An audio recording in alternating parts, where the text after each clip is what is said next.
ते म्हणतात ना, कर्म करणे जाती हूँ कांड हो जाता है. तर असंच काहीसं माझ्यासोबत झालं. तर काय झालं होतं, मला बनवायचं होतं कैरीचं लोणचं. तर त्याच्यासाठी आम्ही ना अंगणामध्ये झाड आहे कैरीचं, सो कैऱ्या तोडलो, एक दिवस वाट बघितलो, दुसऱ्या दिवशी त्याला मस्त वॉश करून ठेवलं एक दिवस, आणि मग त्याच्या म्हणजे काल जाऊन बाजारातून जाऊन ते सर्व फोडून वगैरे आणलो, आणि काल रात्री मी त्याला मस्तपैकी हळद मीठ वगैरे लावून रात्रभर भिजायला ठेवलं, म्हणजे पाणी वगैरे त्याचं नितरून जाईल. आणि मग सकाळी उठल्या ना बाहेर उन्हामध्ये मस्तपैकी वाळू टाकलं होतं, त्याच्यावर जाळी पण ठेवलं होतं धूळ वगैरे पडू नये म्हणून. पण एवढ्या वेळ मी बाहेरच होते तेव्हा काय आलं नाही, फक्त चिनूला 5 मिनिटं घेऊन बाथरूममध्ये आले त्याला आंघोळ वगैरे घालू म्हणून. तर तेवढ्या वेळातच एका गायीने कंपाऊंडमध्ये घुसून पूर्ण कैऱ्या खाऊन गेलं.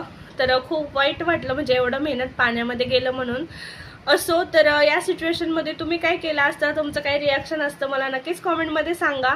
तर आता मी काय करायला पाहिजे, परत एकदा ट्राय करायला पाहिजे का नाही तेही मला सांगा, आणि मी परत एकदा ट्राय करणारच आहे. सो त्याची रेसिपी तुमच्यासोबत शेअर करतेच. तर चला, तर रेसिपी बघण्यासाठी माझ्या चॅनलला सबस्क्राईब नक्की करा. व्हिडिओ आवडला असेल तर लाईक करा. तर भेटूया नेक्स्ट व्हिडिओमध्ये. Till then bye bye.